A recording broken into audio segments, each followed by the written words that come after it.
Hey, Hold on. let's take a look first. An email pops up, says hello friend.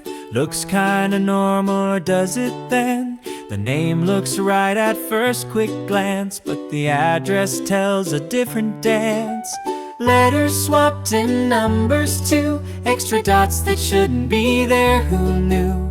Before you trust what's in that slice, let's slow it down and look twice. Check the sender twice.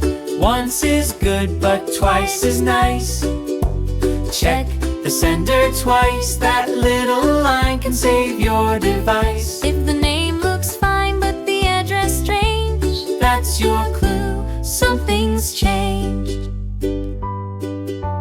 Banks don't write from random mail. Stores don't spell their names wrong. Fails don't suddenly sound so odd.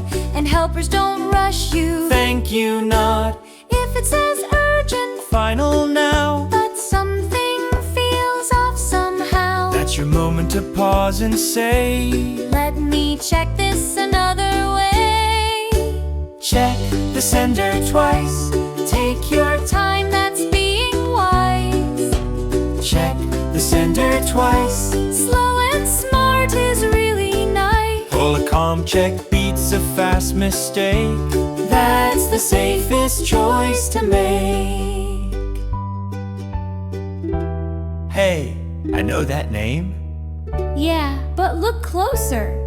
Is that really who it claims?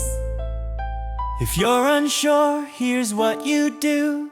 Don't reply, don't click, just view. Open a browser, type it in. That's how safe checks always win. Ask someone if you're not sure. Smart questions help keep things secure. Being careful isn't slow. It's how confident users grow. Check the sender twice. Now you're thinking real precise. Check the sender twice. You just leveled up nice. One small look before you trust keeps your text safe.